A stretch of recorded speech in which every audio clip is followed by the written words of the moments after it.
Navarra trabaja en el diseño de una futura ley de salud que se adapte a los nuevos tiempos y que supere otros, los de los años 90, que son los que dieron lugar a la vigente norma y que es necesario superar. Hasta ahí todos de acuerdo, pero a partir de ahí las cosas no están siendo fáciles en el debate abierto para diseñarla.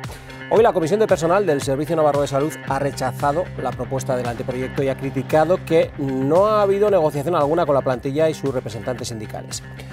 Y el tiempo se agota porque la exposición pública de la futura ley termina el 31 de este mes. Entre tanto, en las calles del centro de la capital navarra hemos vuelto a ver estas moles de hierro en fila de A1, señal inequívoca de que el campo o parte de él sigue sin ver resueltas sus demandas. La movilización llegó de la asociación Semilla y Belarra, creada tras las tractoradas de este año y que no está presente, por cierto, en el Consejo Agrario, celebrado hoy con sindicatos y organizaciones agrarias de Navarra.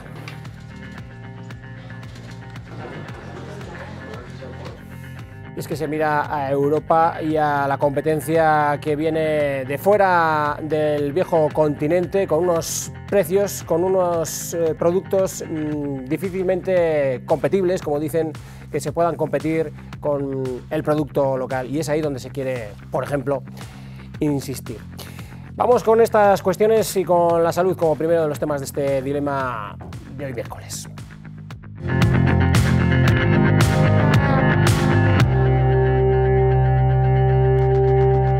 Y saludamos en primera instancia a quienes nos acompañan en esta mesa de análisis y debate. Ángel Ansaunén de Pueblo Navarro, ¿qué tal? ¿Cómo estás? Pues muy buenas noches, Ricardo, y un placer, como siempre, estar aquí. Igualmente. Javier Lecumberri, ¿qué tal? ¿Cómo estás? Buenas noches. Pues muy bien, buenas noches. Aquí estamos nuevamente y muy a gusto. Bienvenido. Mikel Asiain, Grabay, Gabón, buenas noches, ¿cómo estás? Gabón, buenas noches, muy bien también. De nuevo, un placer estar con nosotros. Pues saludamos también a Emilio Jiménez de Vox. ¿Qué tal, Emilio? ¿Cómo estás? Buenas noches, bienvenido. Muchas gracias por la invitación. Un placer. Bueno, pues vamos primero con lo que expresaba el propio consejero de Salud a propósito de esta ley. Mañana, por cierto, saldrán los nuevos datos de las listas de espera. Parece que van a ser buenos. También ha hablado en las últimas horas sobre estos datos que también influyen, por supuesto, a la hora de tomar decisiones para lo que es la futura ley de salud. De ella, como decimos, ha hablado en las últimas horas el propio consejero. La nueva Ley Foral de Salud continúa dando pasos hacia adelante. El consejero Domínguez mantiene que la norma dará solución a los problemas en materia sanitaria, haciendo frente a los desafíos presentes y futuros. Nosotros lo que queremos conseguir es una ley de salud estable y permanente en el tiempo. Desde luego, si no hacemos nada en este momento, a corto plazo, medio-corto plazo, el sistema va a quebrar. Un Domínguez que también se ha pronunciado en torno a las listas de espera que asegura volverán a notar un descenso en el mes de noviembre, aunque de manera más moderada. Sí que sabemos que ha sido un mes que ha ido bien, que va a bajar las listas de espera, el número de pacientes en espera. Y por lo tanto, en este sentido, estamos satisfechos. Gestión que desde el Partido Popular cuestionan, llegando incluso a pedir la dimisión del consejero. No se soluciona con un debate de presupuestos o con las enmiendas que podamos presentar, sino con el cese inmediato del consejero de Salud. Palabras a las que Domínguez respondía así. Realmente eso es algo que forma parte del juego político. Para mí no es ningún juego. Depende quién pida mi cese. No me importa, para mí es casi un honor. Preguntado por el funcionamiento de las centralitas inteligentes puestas en marcha el pasado 10 de octubre, el consejero hacía una valoración positiva. La impresión es buena tanto para los profesionales como para los profesionales de admisión, como para los propios pacientes. Facilita la vida de las personas porque no tienen que estar pendientes de realizar una llamada tras otra. Asegura Domínguez que estas centralitas ya permiten una mejor gestión en los centros de atención primaria. Bueno, pues en foros como este que se celebraba ayer en la UNED de Pamplona, no solo el consejero que lo inauguró, sino diferentes expertos y colectivos del sector sanitario debatían en torno a ese borrador del anteproyecto. Hay que recordar que hoy la Comisión de Personal del Servicio Navarro de Salud ha denunciado el nulo proceso negociador emprendido en esta fase de exposición pública que expira a finales de mes y ha exigido la apertura de una mesa negociadora y también ha rechazado el planteamiento de cambiar la naturaleza jurídica del Servicio Navarro de Salud o del Instituto de Salud Pública y Laboral, dejando de ser organismos autónomos adscritos al departamento para pasar a ser entes públicos empresariales. Bueno, pues esta última cuestión, por ejemplo, pues es algo sobre lo que también el propio consejero ya había advertido días atrás de que nada es innegociable, frente a lo que los sindicatos están advirtiendo, que ven en ello una privatización. ¿Cómo ve todo esto Unión del Pueblo Navarro? Pues la verdad es que nosotros, yo creo que nunca habíamos visto una propuesta que generase tanto rechazo como está generando este borrador de anteproyectos de esta nueva ley foral de salud, ¿no? Y se ha conocido, pues bueno, la comisión de personal, pero anteriormente habíamos conocido el rechazo, sindicatos profesionales, colegios, asociaciones de pacientes. Parece que, bueno, que se ha presentado un texto con la intención de no aprobarse, ¿no? A nosotros nos llama mucho la atención este tipo de reacciones, ¿no? Sino la actitud que está teniendo este equipo directivo con este consejero a la cabeza, que bueno, estamos viendo, yo diría, una actitud de prepotencia habitual en este equipo directivo. No se ha contado con los profesionales de cara a presentar este borrador de ley foral. Incluso tal y como está redactada la ley, se implica algunos departamentos del Gobierno, como el de Función Pública, el de Derechos Sociales o el de Economía y Hacienda, con los que no se ha contado tampoco, y eso nos consta de verdad. Desde luego que nosotros creemos que, claro, que tiene que haber una nueva ley foral de salud, pues básicamente porque la actual tiene, me parece, son 34 años, pero entendemos que debe ser una ley que debe hacerse de la mano de los profesionales, que debe coger lo mejor de otras comunidades e incluso de otros países, que debe responder técnicamente a las necesidades que tiene la sociedad navarra, no solo ahora, sino a medio y largo plazo. Y sobre todo, otra cosa muy importante, debería ser una ley que se aprobase prácticamente por unanimidad en el Parlamento de Navarra, porque creemos que debe ser una ley que debe durar muchos años, independientemente del color político del gobierno de turno. Entonces, de cara a lograr todo eso, creemos que en este caso el consejero Domínguez no ha empezado de la mejor manera posible para lograrlo. ¿Creen ustedes que se podría acercar en la votación de esta futura ley algo a la unanimidad, a lo que hace unos instantes hablaba el señor Ansa?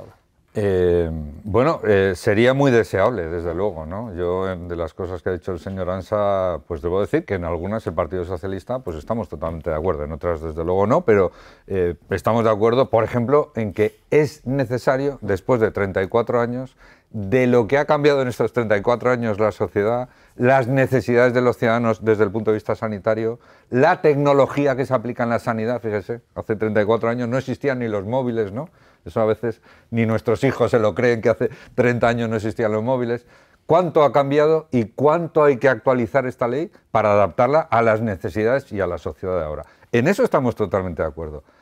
En que esta es una ley estratégica y que va a durar no sé si otros 34 años, pero muchos años. Y fíjese, entre otras cosas, en esos 34 años, los gobiernos distintos que ha habido de distintos colores. Probablemente en los próximos 30 años, a mí, lógicamente, como socialista, me gustaría que continuara con este color, pero probablemente en los próximos 30 años va a haber otros. Y eso nos lleva a la necesidad, a la segunda cuestión en la que voy a estar de acuerdo con el señor Ansa, de que sería muy positivo que nos pusiéramos de acuerdo. Pero esto es un esfuerzo que tenemos que hacer todos, desde luego el Gobierno y este Partido Socialista, pero también la oposición, ¿no? El no tener una visión a corto plazo, un beneficio a corto plazo del tropezón, sino de ver una ley estratégica a largo plazo en la que todos nos tenemos que poner de acuerdo. Y segunda cuestión, y acabo. Esta es una ley para los ciudadanos. Esta es una ley para regular los derechos y para cubrir las necesidades en sanidad, en salud, que tienen los ciudadanos. Digo esto, no vaya a ser que acabemos confundiéndonos y creamos que esta es una ley que sirve para regular las condiciones laborales de algunos funcionarios. Hay que contar con los colectivos, tenemos que saber lo que opinan los profesionales, pero no podemos olvidar que esta no es una ley para satisfacer las necesidades de los profesionales legítimas, y para eso están las organizaciones sindicales, sino que como políticos lo que tenemos que hacer es una ley para las necesidades de los pacientes y de los ciudadanos. Esto último que acaba de decir el señor Lecumberri de alguna manera rebate lo que han dicho hoy desde la Comisión de Personal de Servicio Navarro de Salud, Osasun Bidea, ¿no? Acerca de las diferencias que puede haber salariales si se lleva a efecto este cambio en la naturaleza jurídica de este organismo o del Instituto Navarro de Salud Laboral. Bueno, más que rebatir, lo que hace es plantearlo desde otro punto de vista, es decir, muy legítimas, efectivamente, las reivindicaciones realizadas en este caso por el Comité de Personal de Osasun Bidea, o como las reivindicaciones que han ido haciendo, las declaraciones que se han ido haciendo por parte de otros sindicatos, pero se nos olvidan, digamos, los 3 puntos más importantes de esta ley. Primero, el paciente. Segundo, el paciente. Y tercero, el paciente. Cosa que parece ser que no se está teniendo en cuenta cuando, precisamente, tal y como acaba de comentar Javier Lecumberri, efectivamente el centro neurálgico de esta nueva ley es el paciente, es la ciudadanía. Ese es el objetivo. ¿Por qué? Pues porque, como se ha comentado, la actual tiene 34 años y ahí sí que estamos de acuerdo también con el señor Ansa. Es decir, que hay que superarlo. Tenemos, sí. efectivamente, tenemos un punto por lo menos de acuerdo de principio, ¿no? Que es la necesidad de una nueva ley. Ahí todos estamos de acuerdo. Y otra cuestión, estamos hablando de un borrador que el propio consejero ha dicho, estamos abiertos a todo tipo, es decir, estamos en plazo además, porque el plazo para hacer aportaciones, la exposición pública, dentro de la exposición pública, se acaba el 30 de diciembre, estamos en plazo para que se hagan las aportaciones que se consideren. Y el propio consejero ha dicho, buscamos el mayor consenso posible para que esta ley dure el mayor tiempo posible. Es decir, la actual tiene 34 años, pues ojalá que dure otros 30, 34, porque sería una magnífica señal de que está respondiendo a las necesidades de la ciudadanía, de los pacientes, que es lo que se tiene que poner en el centro de esta nueva ley. ¿Cómo lo ven ustedes, señor Jiménez? Pues, con mucha duda, porque las leyes no son las panaceas, ni mucho menos. Pueden ayudar, y si la nueva ley colabora y ayuda a mejorar ciertas estructuras, pero el ámbito subjetivo, aparte del paciente, debe ser también el personal facultativo. Hemos mirado, por tanto, yo creo que a veces esta nueva ley mismo no aporta ninguna solución.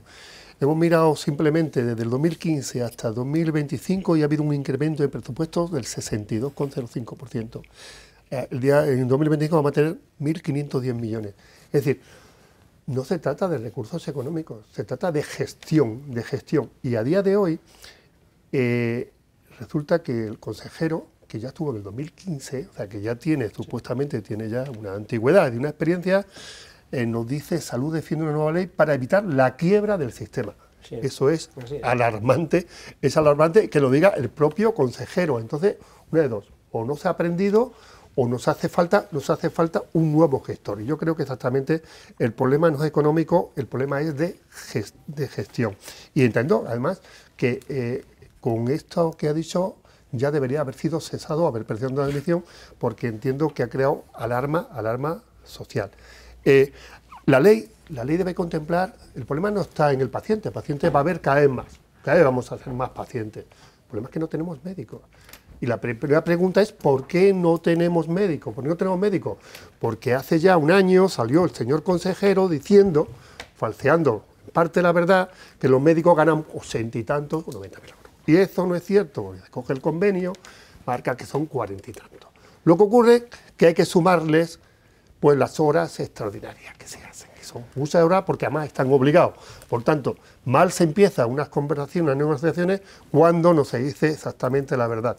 Por tanto, repito, esa ley puede mejorar, podría mejorar, pero la ley, repito, no lo resuelve en todo. Aquí el problema es ¿por qué no tenemos médicos?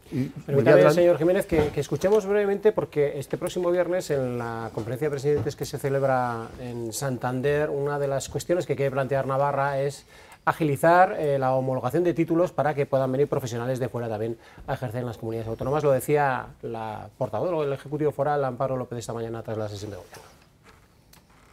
Vamos a solicitar una agilización de los procesos de homologación de los títulos. Es importante poder disponer de profesionales en un sector tan estratégico y fundamental como es el servicio sanitario. Bueno, pues lo decía esta cuestión y queda abierta también la mesa para que puedan ustedes debatir. Este es uno de los ángulos también el que planteaba el señor Jiménez de Vox, es decir, tenemos más presupuesto en el área de salud, pero evidentemente algo hay que hacer porque también faltan sanitarios, faltan médicos. Bueno, queda abierta la mesa. Dos cuestiones. Primero, los presupuestos no cambian un modelo, no cambian un sistema. Una ley sí que ayuda a cambiar un modelo, un sistema, una ley ya obsoleta, como hemos dicho, pero unos presupuestos no. Unos presupuestos ayudan en la administración o en la gestión digamos, del día a día, del año al año. Punto. Una ley sí que puede cambiar un modelo y es lo que persigue la nueva ley. Segundo, el señor Domínguez demostró durante la legislatura del 2015 al 2019 su valía como profesional de la medicina la había demostrado anteriormente. En esos 4 años demostró además su valía como gestor, reduciendo listas de espera, entre otras muchas cuestiones. Ahí quedan los datos. Y creemos que no, es decir, ninguna alarma social han creado sus declaraciones. Ha manifestado algo que es evidente y que estamos viendo, es decir, o se modifica el sistema, se modifica el modelo, o si no, efectivamente, quebrará, pues porque se están viendo, digamos, que está haciendo aguas por diferentes motivos. Y la pandemia, además, lo que hizo fue precisamente poner en luz, poner en evidencia pues esas carencias que se empezaban a detectar. Y por tanto, lo único que ha hecho, ha sido poner, digamos, en boca, hacer pública pues algo que todos estamos viendo. Es decir, explicar o poner de relieve la necesidad de llevar a cabo... Efectivamente. Bueno, sí, comentábamos al principio la necesidad de esta nueva ley foral de salud, pero bueno, no podemos olvidar que la ley es un marco general y que los problemas del sistema sanitario siguen estando ahí y van a seguir estando, incluso aunque se llegase a aprobar esta ley. Por comentar algunos, bueno, estamos hablando muchas veces las listas de espera, tenemos las listas de espera más altas de la historia, lo hemos hablado muchísimas veces, con el presupuesto más alto que nunca ha tenido Navarra, y hemos dicho, estamos recibiendo unos servicios públicos que no están a la altura de ese presupuesto y de esas circunstancias, y obviamente es un problema de gestión política. El problema de la falta de médicos, decía la portavoz, lo de la homologación de los títulos no es la única medida que se puede tomar. Está también, por ejemplo, la de definir e incentivar las plazas de difícil cobertura, que es algo que en los últimos 9 años... Ese es uno de los objetivos de la nueva ley, por ejemplo. Pero ha puesto el dedo en la llaga. Sí, ahí lo dejó caer. La señora portavoz del Gobierno ha dicho esta solución, pero se le olvida que ese tema de definir e incentivar las plazas de difícil cobertura fue una promesa de la señora Barcos, fue una promesa de la señora Chivita la pasada legislatura, más de 9 años de gobiernos progresistas, todavía no se ha hecho. Y otro tema importante, la atención primaria. Atención primaria, que en estos momentos está en una situación muy complicada, y yo creo que nadie tiene duda de que debe ser el eje de esa nueva ley foral de salud, porque es, bueno, digamos, por donde entran los pacientes por primera vez.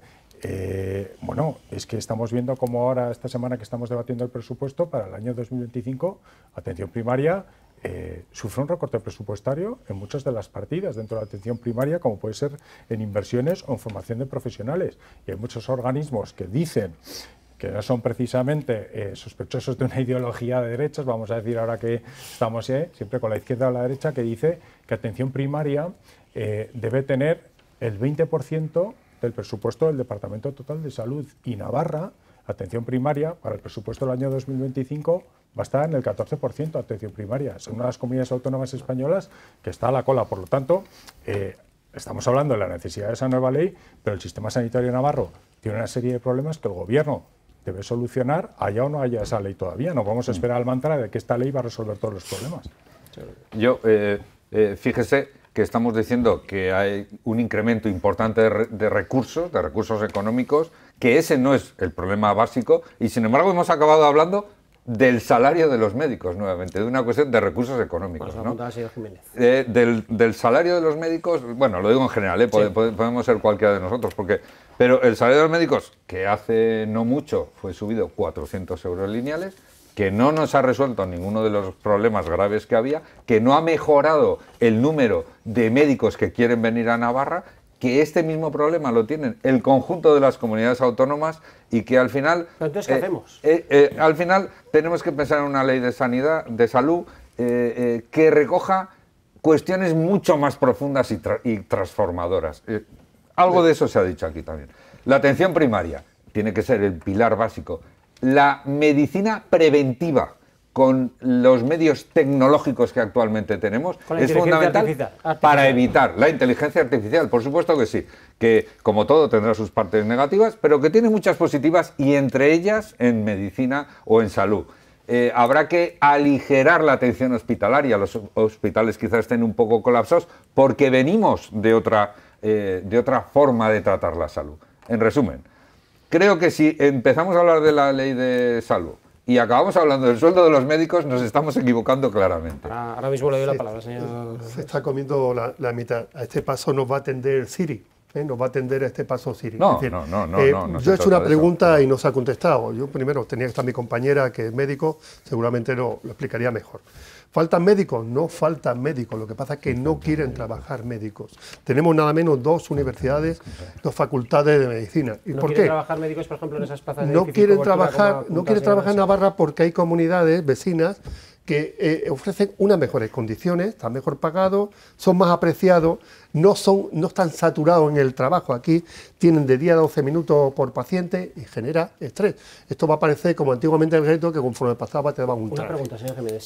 Si no faltan médicos, pero no quieren ocuparse, ¿dónde están? Pues están fuera. Y los jóvenes se van al extranjero y los que ya son mayores se van a las comunidades vecinas, a Aragón, La Rioja, porque están... vuelvo a repetir, no tienen esa sobresaturación, están mejor pagados, están más apreciados. Es decir, un médico tiene una carrera de 9 años, nada menos, también de la responsabilidad que tiene. Y hay que darle lo que le corresponde. Yo he hablado de retribuciones porque he llevado a que hace un año el señor consejero dijo una media verdad y una media mentira, que se fue ausente a 90.000 euros, y es que metía las peonadas, que son horas extraordinarias que hacen estos obligatoriamente estos médicos. Un poquito, por ir acortando los tiempos. Sí. Vaya terminando, señor Jiménez. Sí. Dígame. La pregunta es, la primera pregunta que digo, ¿por qué no hay médico? Sí hay médico. ¿Qué ocurre? Que no quieren trabajar. Es más, se va a grabar porque ahora en la zona media van a meter también como mérito el euskera. A este paso, pues lógicamente vamos a tener menos médicos. Entonces, las leyes pueden ser muy buenas, pero las leyes están para cumplirse y ejecutarse. Y si no tenemos, es como ir a la guerra y no tenemos soldados. Oiga, es que vamos a quedarnos en casa. Sí, brevemente, por favor. Cuando convertimos esto en totu revolutum, efectivamente no vamos a ningún lado. Faltan médicos en Navarra, faltan médicos... Pero ¿faltan o no faltan? Porque faltan médicos, pero es que, vamos, no hay que ver más que... No hay que ver sino escuchar los medios, en fin, periodísticos de comunicación de todo el Estado. Es decir, faltan médicos en Navarra, faltan médicos en Euskadi, faltan médicos en Aragón, en La Rioja, en Andalucía... ¿Faltan titulados médicos? Faltan médicos, sí, faltan médicos, efectivamente. Y no solamente aquí, sino, me atrevería a decir, a nivel europeo. Pero bueno, vamos a limitarnos al Estado, vamos a limitarnos a Navarra, pero que conste que faltan médicos a nivel estatal. Y la problemática es bastante común en todas las comunidades, es bastante común. Respecto de las listas de espera, afortunadamente están bajando, bajaron en octubre en 5.000 personas. Sí, mañana vamos a tener un dato el consejero ha anticipado no ya tan positivo como el anterior, pero bueno. Efectivamente. La atención primaria, tal y como se ha anunciado, en el borrador de la nueva ley, la atención primaria ocupa el primer escalón, el escalón más importante. Pero entonces, ¿por qué se rebaja ese presupuesto, como ha dicho el señor Ansa, en un 6%? No es cierto tampoco eso. Estamos hablando, el presupuesto de salud se ha aumentado, se ha incrementado. Sí, pero dentro del de salud decía que se había... Sí, no, se ha incrementado en todas las partidas. Los datos, en fin, depende cómo se miren, cómo se lean, cómo se interpreten, pues bueno, pues se les da una lectura u otra. Y ayer precisamente veíamos, estamos hablando esta semana de las enmiendas en todos los diferentes departamentos, las enmiendas a los presupuestos, y ayer por la tarde tocaron las de salud. Y casualmente salió a colación un informe realizado por las plataformas de la salud pública a nivel estatal, en el que se hacía un estudio comparativo de cómo estaba en todas las comunidades, y Navarra, a pesar de los problemas que estamos teniendo, estaba en el top.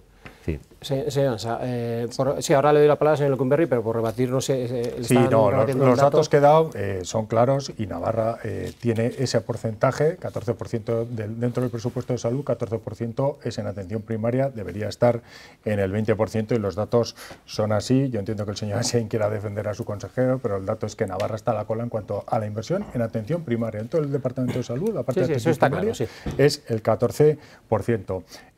Faltan médicos, pero faltan médicos que quieran trabajar en la atención primaria en Navarra. No es que falten médicos que no haya titulados en toda las España. Áreas rurales. Es decir, el problema es que hay que hacer la atención primaria de Navarra, hay que hacerla atractiva. Yo he hablado de las plazas de difícil cobertura, están sin incentivar en Navarra, sin definir y sin incentivar. O sea que ese y eso es algo el gran melón que todavía está. Bueno, pero está eso es algo que el gobierno, como he dicho, 9 años de gobiernos progresistas y ese problema está sin resolver todavía. Y eso, claro, que afecta a que los médicos quieran trabajar, porque hablamos de las listas de espera, pero yo quiero recordar que aquí se siguen aplicando principalmente dos de las medidas que eran tan criticadas, que las hacía el último gobierno de UPN, las criticaban los partidos que ahora están gobernando, como son las derivaciones a la sanidad privada, que en el presupuesto de este año va a tener 15 millones más que el último presupuesto de UPN. Y las peonadas. Y lo que llamaban las peonadas, eran peonadas cuando estaba UPN, ahora se llama productividad. Se ha multiplicado por 10. El último gobierno de UPN gastó 3,2 millones y el gobierno de la señora Chivite para el año que viene tiene 32 millones en peonadas. Es decir, vamos a hacer un análisis realista de esos problemas, cómo lo han afrontado en estos 9 años, porque el debate, bueno, se quiere llevar a que parece que esa nueva ley foral de salud va a resolver todos estos problemas, pero que no los va a resolver todos, que hay una serie de problemas que los gobiernos, tanto la señora Barcos como la señora Chivite, no han sabido resolver durante estos 9 años y hay que hacer también ese análisis. Señor Gumberri, breve. Yo volvería un poco al principio, ¿no? Es decir, vamos a ver si somos capaces de entre todos de sacar una ley de salud que al menos se enfrente a los nuevos problemas que hay e intente solucionarlos, ¿no? No tiremos la toalla antes de empezar, que estamos en los primeros pasos de ese borrador de la ley de salud. Sí, pero las alegaciones terminan el 30 de este mes. Bueno, las alegaciones de la exposición pública, aún faltan todos los trámites parlamentarios, todas las enmiendas, en fin, aún queda bastante recorrido. Pero, mire, la cuestión de los médicos y por zanjarla, o al menos desde nuestro planteamiento. Faltan médicos por una cuestión matemática, básicamente, porque la población ha aumentado, porque la población cada vez vive más y porque la población, todos somos cada vez más exigentes con respecto a la salud. Si sumas estos 3 grandes factores, al final, con los mismos médicos hacen falta muchos más recursos o hace falta muchos más médicos para atender a toda esa población. Dicho esto, yo creo que algunos recordamos, allá por los 90, por cada plaza del MIR había 7 o 8 médicos. Hoy en día no se cubren todas las plazas de MIR, no se pueden llegar a cubrir. Es decir, estamos en una situación en la que la población cada vez tiene más necesidades. Ahora, la solución no puede ser que hagamos más médicos o que les paguemos más a los médicos. La solución será que tenemos que reorganizar el sistema. Y acabo, hablamos de las nuevas tecnologías, con cierta sorna y tal. Yo me lo tomaría mucho más en serio. No se trata solamente de la inteligencia artificial ni cuestiones similares.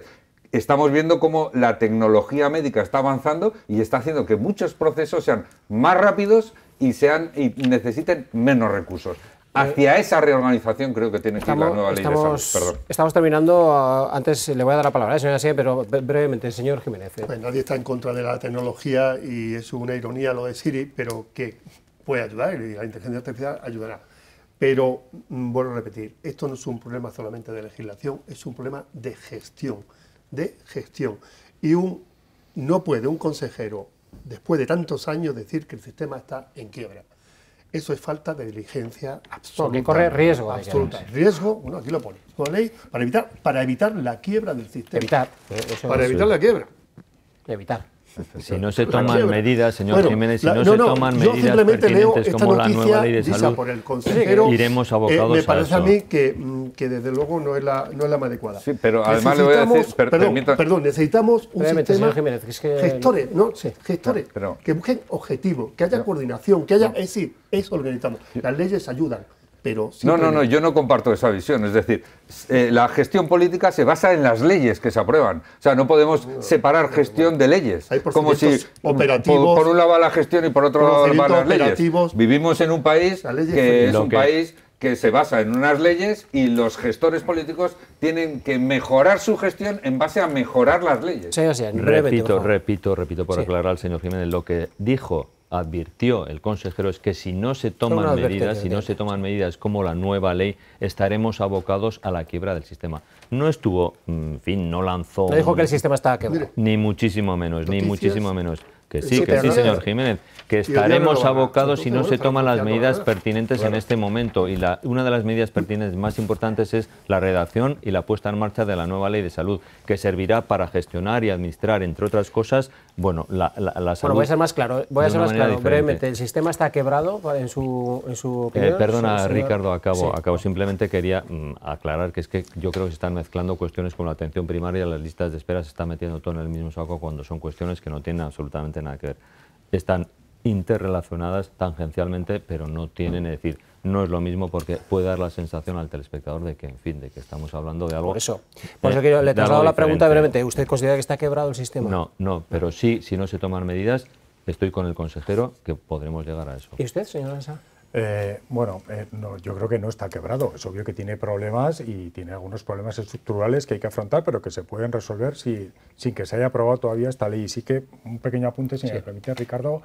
Al principio, cuando hablábamos de que esta ley, el centro debe ser el paciente, muy bien, pero antes de que esta ley llegue al plano político, esta ley primero debe consensuarse con los profesionales sanitarios, que eso es lo que no está sucediendo porque hasta ahora todos los profesionales sanitarios lo han rechazado porque hay tres aspectos muy breves, los voy a comentar, de la ley que está afectando al personal sanitario, que es, por ejemplo, el cambio de ese estatus jurídico del Servicio Navarro de Salud, del Instituto Navarro de Salud Pública y Laboral, que eso va a hacer que las nuevas contrataciones no fuesen funcionarios, que fuesen personal contratado laboral, que eso implica que se les puede despedir con una indemnización y que luego también esta nueva ley define una única área de salud, lo que abre la posibilidad de la movilidad de los profesionales sanitarios por todo Navarra. Es decir, aunque en esta ley el centro sea el paciente, hay algunos aspectos importantes que van a afectar al personal sanitario. Eso se tiene que consensuar antes de que el texto como quede llegue a la parte política. No tenemos tiempo para más, señor Lecumberri. Esta ley, como todas, debe de consensuarse con los principales grupos de interés. Uno de ellos son los profesionales, pero no olvidemos que el principal grupo de interés son los ciudadanos y los pacientes. Hacemos una pausa, señor. Completamente de acuerdo con el señor Jiménez, que es que no tenemos... 2 segundos. 1 y 2. Quebrar, no, pero vamos como los cangrejos y el ejemplo de Golite. Le han quitado la urgencia, le han quitado el turno de tarde y a este paso no se le quitará más. En tiempos complicados se busca eficacia, eficiencia, agilidad... Me abren ustedes demasiados ángulos, es que es muy complejo, pero tenemos también a los tractores esperando a la vuelta de la publicidad. Hasta ahora mismo.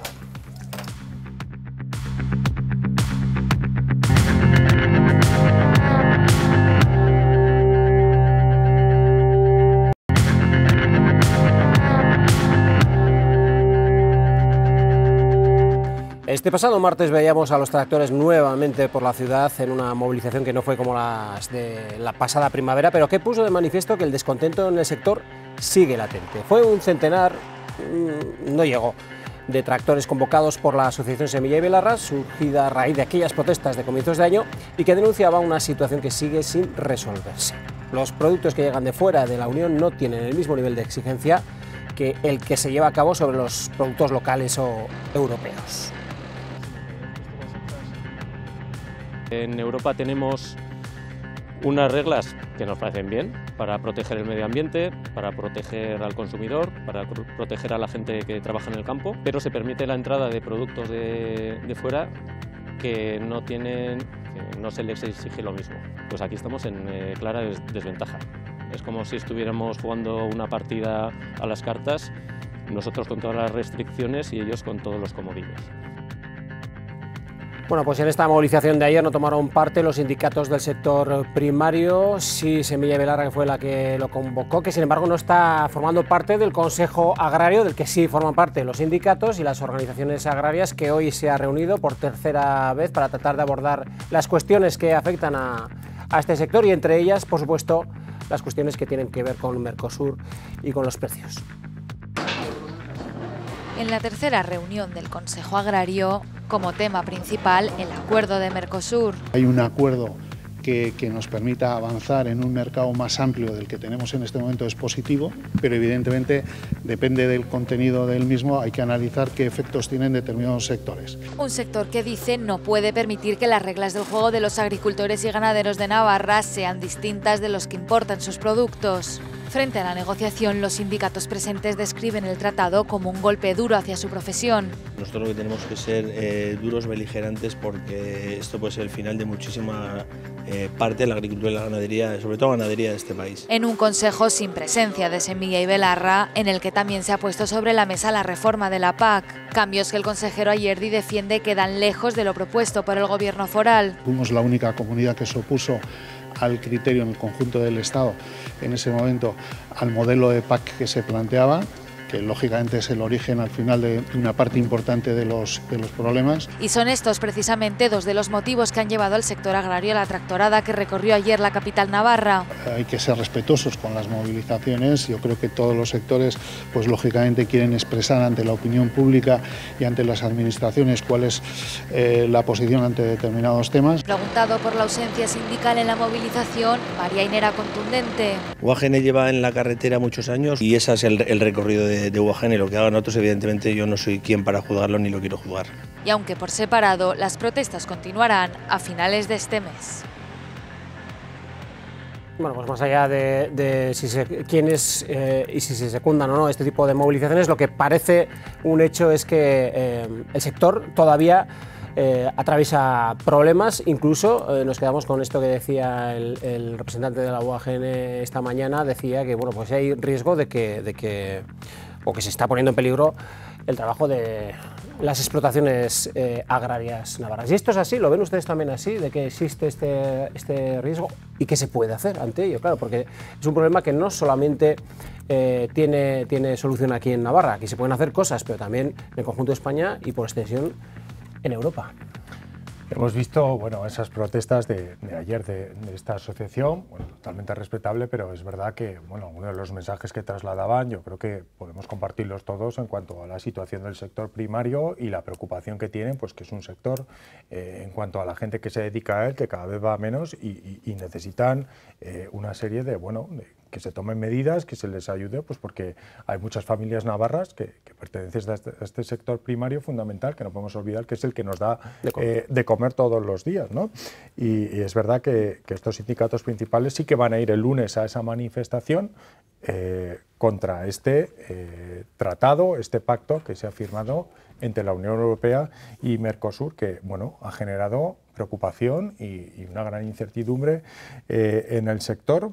Pues porque lo que le están pidiendo al Gobierno de España es que no lo ratifique, porque se tiene que ratificar. El Gobierno de España dice que lo va a ratificar, pero este tratado no podemos olvidar que ahora los 27 países de la Unión Europea lo tienen que ratificar o no. La petición que están haciendo al Gobierno de España es que no lo haga porque, como han comentado... No se puede competir con determinados precios o con exigencias que se piden aquí, pero no lo que viene de fuera. Para llegar a este acuerdo no se ha contado con el sector. Una vez más, es algo que estamos escuchando, que a veces se están tomando una serie de medidas en Bruselas sin contar con el sector. Se está abriendo la puerta a una serie de productos de terceros países que no tienen las mismas exigencias y la misma normativa que tiene la Unión Europea. Eso va a tener unas consecuencias, eso va a fomentar una competencia desleal y en el caso de Navarra, que es lo que nos afecta, eso afecta a muchas familias que se dedican a esto y pueden tener consecuencias. Entramos ya... Luego entraremos en detalle, bajada de precios y una competencia, como he dicho, desleal en el mercado. Claro, pero ¿qué se puede hacer? Porque esto, como digo, no solamente es una cuestión local, sino que trasciende y va mucho más allá. Si nosotros aquí ponemos unas exigencias, nos las van a poner en el lugar de donde vienen aquellos productos, ¿no? Efectivamente, yo creo, desde luego la apuesta que hace el Partido Socialista por el sector primario es clarísima. Como ciudadanos y como organización política, sin ninguna duda. A partir de ahí, se ha firmado un acuerdo con Mercosur. Yo quisiera recordar que anteriormente se firmó un acuerdo con Canadá, que también iba a tener unas consecuencias catastróficas. Anteriormente otro acuerdo de la Unión Europea con Japón. De ambos acuerdos, la agricultura española, de la que se quejan otras agriculturas del norte de Europa, ha salido muy beneficiada, porque estos acuerdos son, como su nombre indica, de dos partes, Mercosur en este caso y la Unión Europea.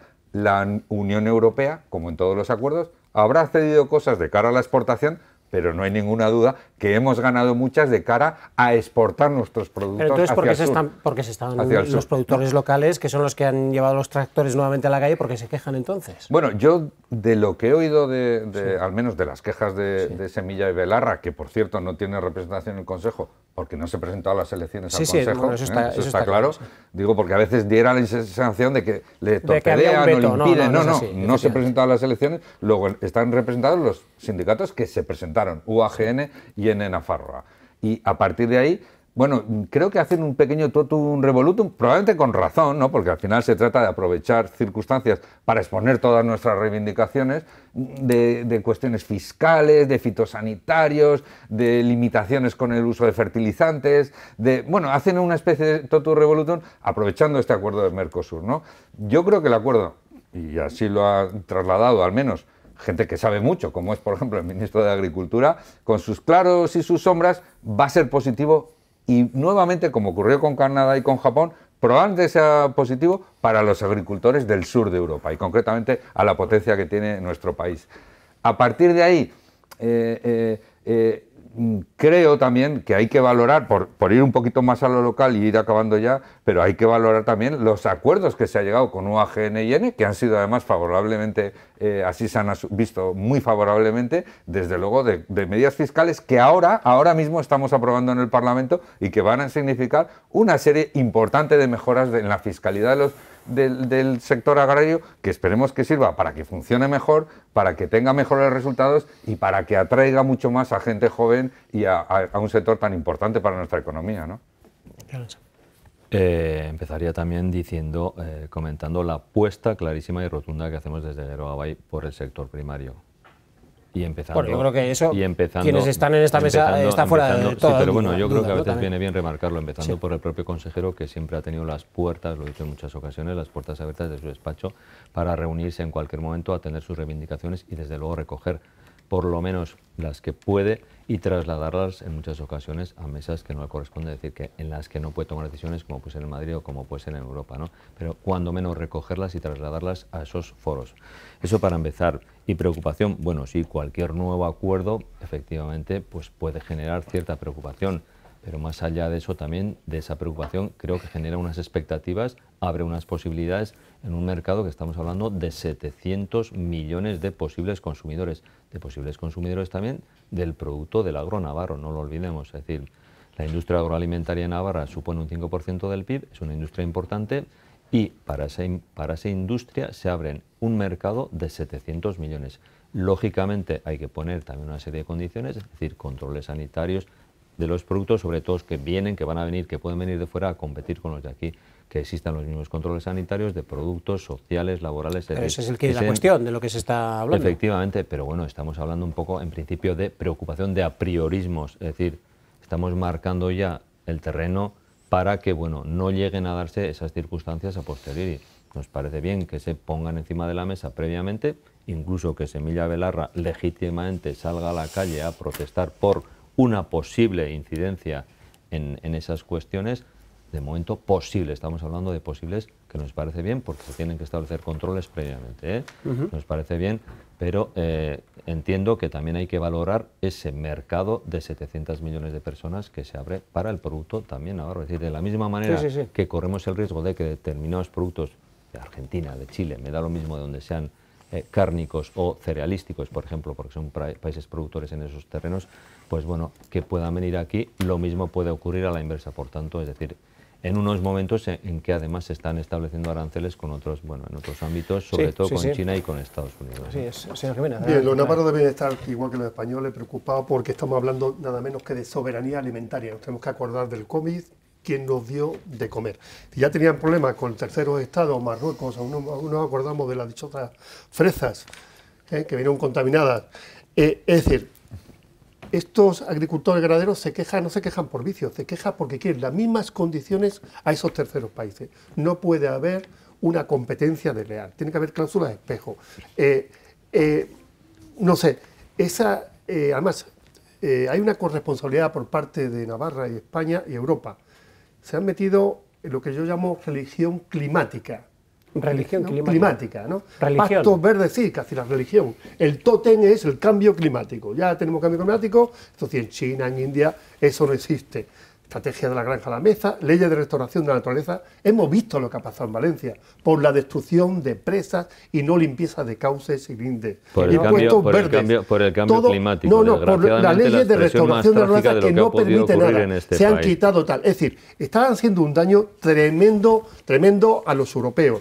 Y las consecuencias las tenemos aquí. Por tanto, tenemos que estar preocupados, no los agricultores y ganaderos, sino los navarros, los españoles, porque vamos a depender de terceros países, en este caso Mercosur, de Paraguay, de Venezuela, bueno, Venezuela no está, Brasil, etcétera, etcétera, y de los países del Magreb. Ricardo. Cuando tenemos una fantástica, profesional, agricultura y ganadería. Queda abierta la mesa, señora. Tenemos un gravísimo problema con el negacionismo del cambio climático. Llegados a esos extremos, lo demás sobra, efectivamente. Es decir, si pone como ejemplo precisamente para negar el cambio climático lo ocurrido en Valencia, cuando es una de las consecuencias, la consecuencia más trágica que hemos vivido en este país, con cientos de muertos, con destrozos multimillonarios. Bueno, sabemos todo lo que ha ocurrido en Valencia. Bueno, pues eso es la expresión más trágica del cambio climático.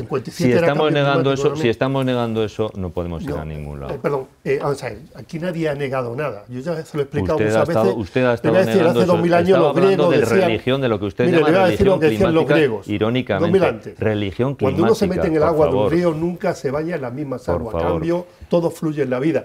Pero lo que no se puede hacer es tan radical, que hayamos destruido presas, que no limpiemos los ríos, que no limpiemos los caudales. Y una de las causas, y en el año 57... Nos estamos desviando, señor. Sí, en el año 57 seguramente estaba el cambio climático también. Sí, volviendo al tema del acuerdo, ¿no? La preocupación principalmente del sector viene pues porque estos países del Mercosur, bueno, pues tienen unos estándares de producción, unos costes laborales inferiores, unas condiciones también de bienestar animal inferiores a las europeas. Entonces es obvio que lo que están pidiendo es que dentro de este tipo de acuerdos haya unas cláusulas espejo, haya una igualdad de condiciones. Exacto. Es decir, la competencia tiene que ser leal. Todos, yo creo. Por eso es que venía antes, hablábamos de los acuerdos, que estamos hablando de los países. Para aclarar lo de la cláusula espejo, es decir, que si usted tiene que cumplir unas condiciones, y yo también. O sea, para que realmente esa competencia sea leal, ¿no? Estamos hablando de unos países concretos de América del Sur, citaba antes el señor Lecumberri, acuerdos con Canadá, no me acuerdo con cuál más, pero Japón.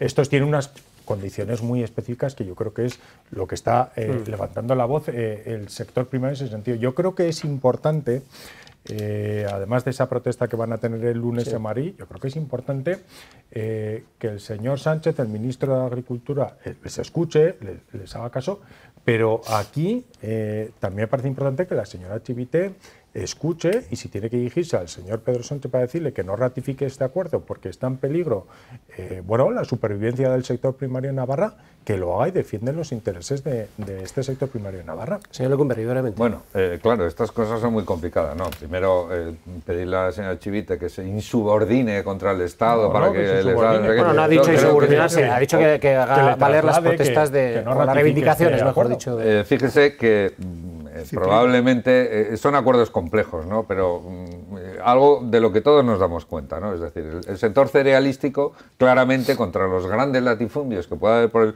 el sur de América, pues será complicado competir, ¿no? Tendrá una clara competencia, ¿no? Cuando aquí no tenemos las grandes extensiones de las condiciones que se tienen allí, ¿no? Pero, por ejemplo, hay otros sectores pues que se sienten con un mercado abierto que hasta ahora no tenía unas condiciones mucho más complicadas de las que tenía hasta ahora. Por ejemplo, todo el sector de la oliva o del aceite. Un mercado de 700 millones de consumidores, Como un mercado que de pronto se hable de 700 millones de...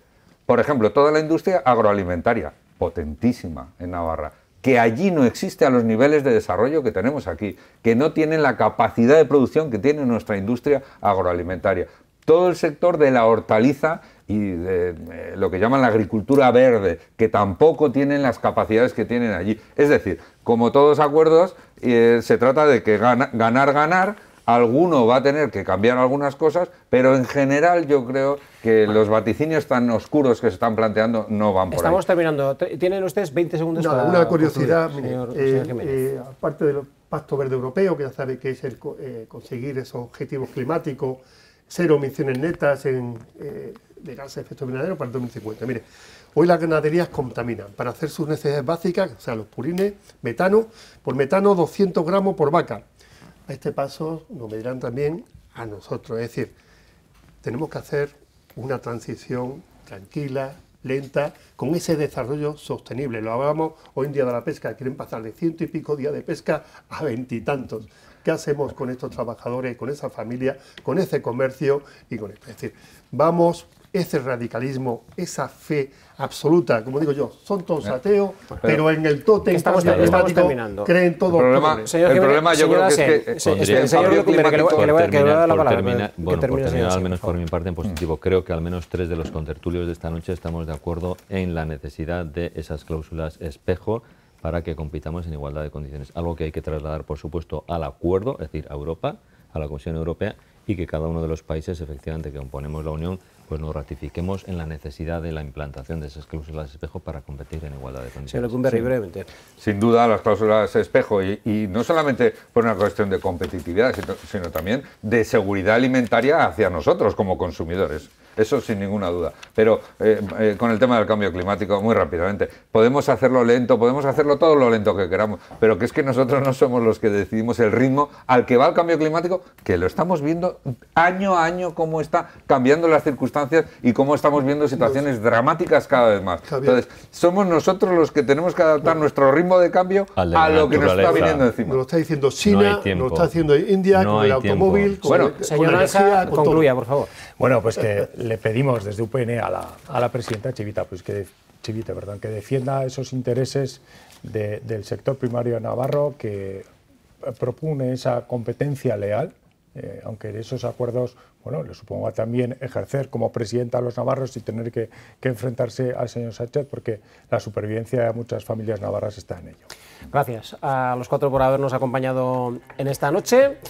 Que pasen una feliz semana, y ustedes también les deseamos una feliz semana, y el próximo miércoles volveremos con asuntos que seguramente serán de su interés, nada más.